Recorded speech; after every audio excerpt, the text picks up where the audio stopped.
We are going to have JM Triplett from Ruth Ellis, and really excited to have you with us, JM. So please feel free to take it away. Thank you for having me. Good morning, everyone. Good morning, beloveds. My name is Reverend J.M. Triplett. I use they and them pronouns, and I'm honored to stand and sit before you today at the Ruth Ellis Center. We don't just talk about creating safe spaces for LGBTQ people, we build them brick by brick, heart by heart, every single day.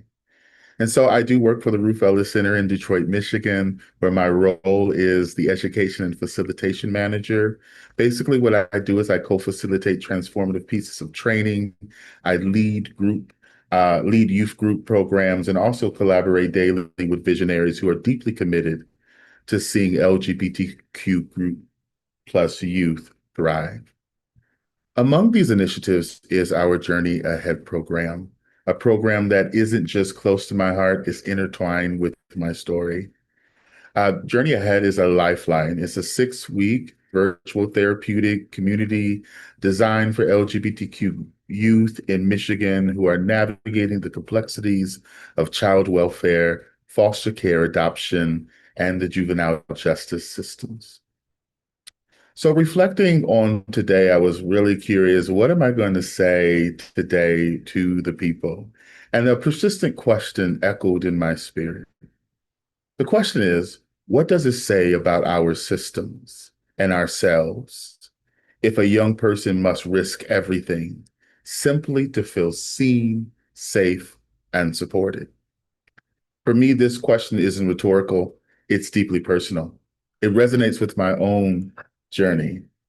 I grew up within the foster care system. I navigated adoption not only once, but twice. First as an infant and again as a teenager.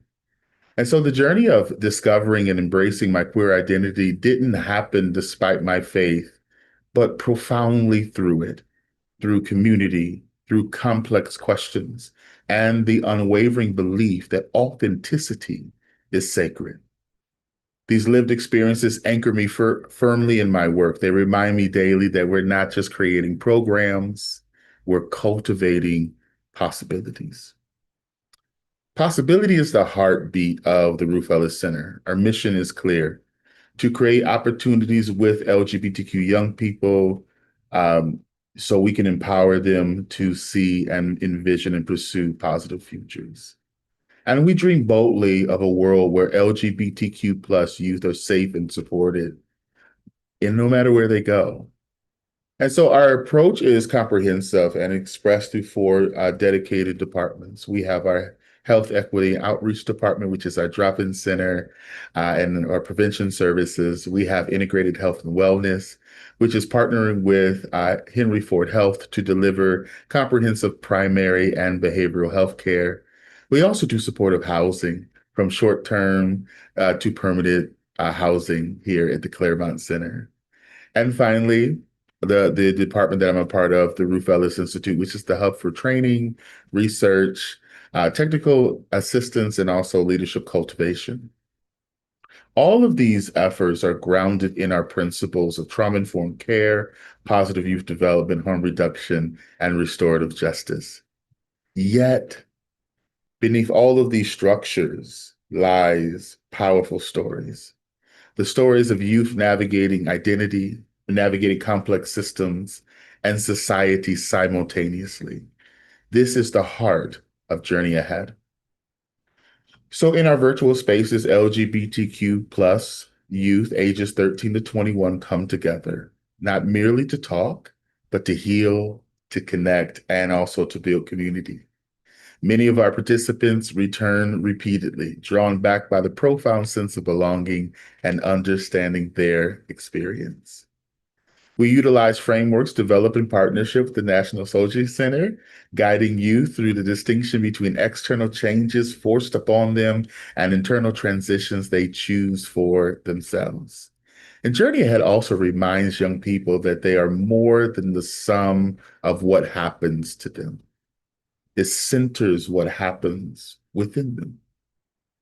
So the goals of our Journey Ahead program are transformative. We believe that we are building emotional resilience. We're supporting identity development through genuine peer connections.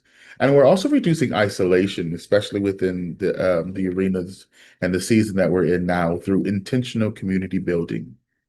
And we're engaging these young people through interactive, adventure-inspired activities that brings learning vividly to life. And I'm all about the data. I really love the data, y'all. So the data speaks clearly through a collaborative IRB approved study with the Children's Bureau, as well as the Michigan Department of Health and Human Services. It really revealed significant improvements among participants in managing negative emotions, coping with stress, and adapting to change.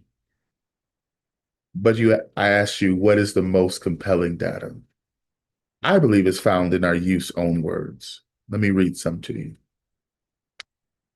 One young person said, for the first time, I felt truly heard. This program, another one said, this program reminds me that I'm not alone. And someone else said, I finally found people who gets it. I know some of these resonate within us even on this line today. And these words echo powerfully within our hearts. So a little bit more about myself. I spent over 2 decades in faith leadership, planting churches, and I also build inclusive spaces. And so I deeply respect the power of demographics and data.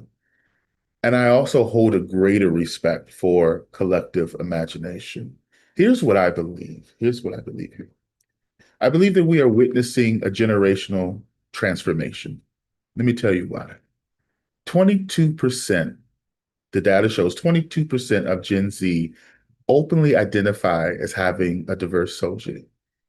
That's more than 17 million people. That's more than double the millennials at 9.8% and nearly 5 times Gen Z at 4.5%. And so we see and we feel, even though we're bumping up against all of this calamity and all of these words and these feelings and these emotions that are inundating us on a daily basis, we can see that the tides are yet continually to shift. Rigid binaries are dissolving, and the expansive spectrum of gender and identity is unfolding visibly before our eyes. And as an elder millennial, I recognize my responsibility to carry this momentum forward. And I use an example of a person who has walked before us and has shown us how to go. And the example that I want to bring before you all as I come to a close is Charlotte Ruth Ellis herself, our namesake. Born in 1899, Ruth Ellis was a Black lesbian woman who lived openly, proudly, and unapologetically long before safety or acceptance were guarantees. In the 1940s Detroit, Ruth transformed her home into a sanctuary, a refuge rooted in love. A homeowner, entrepreneur, a beloved partner for over 30 years, and a tireless advocate, she persisted until her passing at 101 years old. And so I believe that her life calls us to advocacy that is relentless, that is radical, and that is deeply rooted in community love. So I'm always going to be a preacher, so I always have a call to action. So here's a call to action. If Ruth Ellis can offer sanctuary in 1940 Detroit, if the Ruth Ellis Center in the last 25 years have built systems to support thousands of young people, if our youth today at this time are courageously stepping forward into their truths, my question to you is, how far can we go? How much further can we go? This journey requires all of us, all of us. And together, we can ensure that no young person must risk everything simply to be seen, safe, and supported. And the journey ahead, the program that I oversee, proves that when data meets empathy, when stories fuel transformation, lives change, and worlds and paradigms shift. So I want to thank you for joining us on this journey. Your support, understanding, and commitment make it possible for us to continue to keep building not just the programs, but spaces of belonging and true community. Thank you all. Thank you so much, JM. It's so nice to meet you in this way. Your words are very powerful and just so needed right now. And I didn't know as much about the Ruth Ellis Center, so I'm like excited to go dig in deeper into the history of who she is and the work that happened. But I appreciate your call to action as well. Of if they could do it then, what are we doing now? So thank you so much. Absolutely. My pleasure. Thank you for having me.